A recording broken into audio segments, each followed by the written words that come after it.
Andersen's Fairy Tales by Hans Christian Andersen. Chapter 1. The Emperor's New Clothes. Many years ago there was an emperor who was so excessively fond of new clothes that he spent all his money in dress. He did not trouble himself in the least about his soldiers, nor did he care to go either to the theatre or the chase, except for the opportunities then afforded him for displaying his new clothes. He had a different suit for each hour of the day, and as of any other king or emperor one is accustomed to say, "He is sitting in council," it was always said of him, "The emperor is sitting in his wardrobe." Time passed merrily in the large town which was his capital.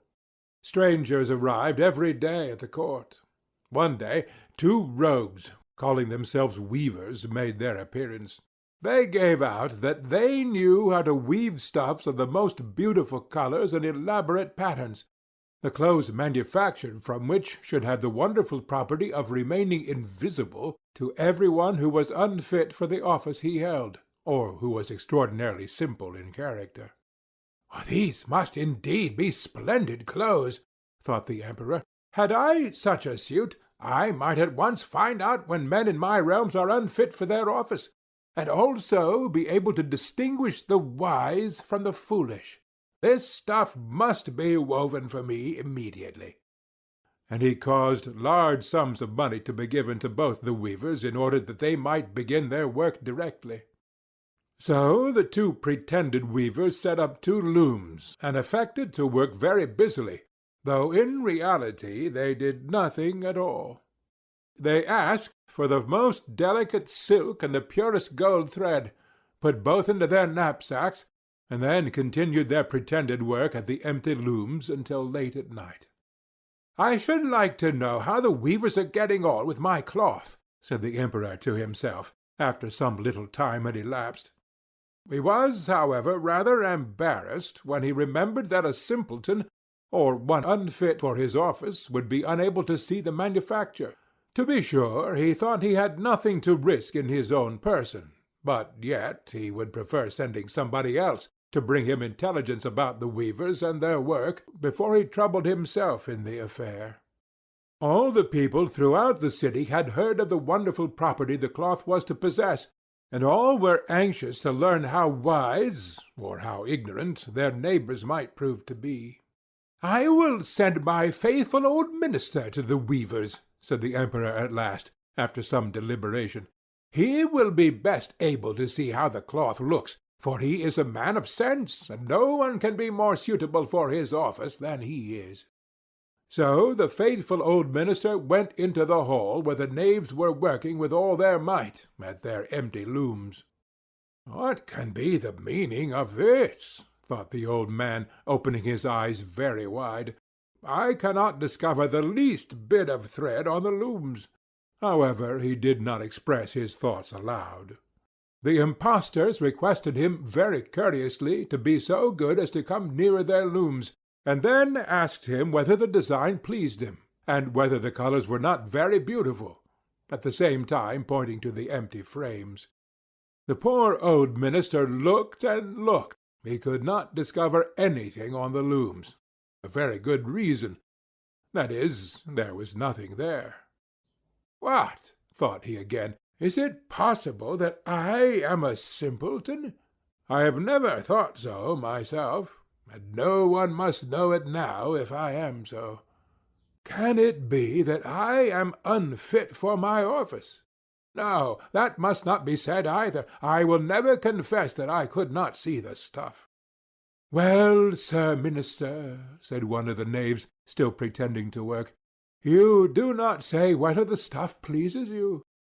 "Oh, it is excellent," replied the old minister, looking at the loom through his spectacles. "This pattern and the colors, yes, I will tell the emperor without delay how very beautiful I think them." "We shall be much obliged to you," said the impostors, and then they named the different colors and described the pattern of the pretended stuff. The old minister listened attentively to their words, in order that he might repeat them to the emperor, and then the knaves asked for more silk and gold, saying that it was necessary to complete what they had begun. However, they put all that was given them into their knapsacks, and continued to work with as much apparent diligence as before at their empty looms. The Emperor now sent another officer of his court to see how the men were getting on, and to ascertain whether the cloth would soon be ready.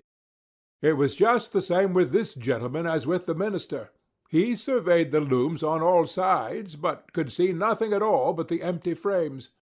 "Does not the stuff appear as beautiful to you as it did to my lord the minister?" asked the impostors of the Emperor's second ambassador, at the same time making the same gestures as before, and talking of the design and colours which were not there. "I certainly am not stupid," thought the messenger. "It must be that I am not fit for my good, profitable office. That is very odd. However, no one shall know anything about it." And accordingly he praised the stuff he could not see, and declared that he was delighted with both colours and patterns. "Indeed, please your Imperial Majesty," said he to his sovereign when he returned, "the cloth which the weavers are preparing is extraordinarily magnificent." The whole city was talking of the splendid cloth which the Emperor had ordered to be woven at his own expense, and now the Emperor himself wished to see the costly manufacture while it was still in the loom. Accompanied by a select number of officers of the court, among whom were the two honest men who had already admired the cloth, he went to the crafty impostors, who, as soon as they were aware of the Emperor's approach, went on working more diligently than ever, although they still did not pass a single thread through the looms. "Is not the work absolutely magnificent?" said the two officers of the crown already mentioned. "If your Majesty will only be pleased to look at it. What a splendid design! What glorious colours!" And at the same time they pointed to the empty frames, for they imagined that every one else could see this exquisite piece of workmanship. "How is this?" said the Emperor to himself. "I can see nothing. This is indeed a terrible affair. Am I a simpleton, or am I unfit to be an emperor? That would be the worst thing that could happen. Oh, the cloth is charming," said he, aloud. "It has my complete approbation." And he smiled most graciously and looked closely at the empty looms, for on no account would he say that he could not see what two of the officers of his court had praised so much. All his retinue now strained their eyes, hoping to discover something on the looms, but they could see no more than the others. Nevertheless, they all exclaimed, "Oh, how beautiful!" and advised his Majesty to have some new clothes made from this splendid material for the approaching procession. "Magnificent! Charming! Excellent!" resounded on all sides, and every one was uncommonly gay. The Emperor shared in the general satisfaction, and presented the impostors with the riband of an order of knighthood to be worn in their buttonholes, and the title of gentlemen weavers. The rogues sat up the whole of the night before the day on which the procession was to take place, and had 16 lights burning, so that every one might see how anxious they were to finish the Emperor's new suit. They pretended to roll the cloth off the looms, cut the air with their scissors, and sewed with needles without any thread in them. "See," cried they at last, "the Emperor's new clothes are ready." And now the Emperor, with all the grandees of his court, came to the weavers, and the rogues raised their arms as if in the act of holding something up, saying, "Here are your Majesty's trousers, here is the scarf, here is the mantle. The whole suit is as light as a cobweb. One might fancy one has nothing at all on when dressed in it. That, however, is the great virtue of this delicate cloth." "Yes, indeed," said all the courtiers, although not one of them could see anything of this exquisite manufacture. "If your Imperial Majesty will be graciously pleased to take off your clothes, we will fit on the new suit in front of the looking-glass." The Emperor was accordingly undressed, and the rogues pretended to array him in his new suit, the Emperor turning round from side to side before the looking-glass. "How splendid his Majesty looks in his new clothes, and how well they fit!" every one cried out. "What a design! What colours! These are indeed royal robes."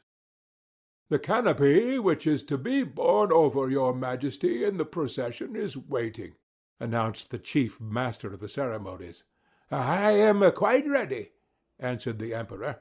"Do my new clothes fit well?" asked he, turning himself round again before the looking-glass, in order that he might appear to be examining his handsome suit.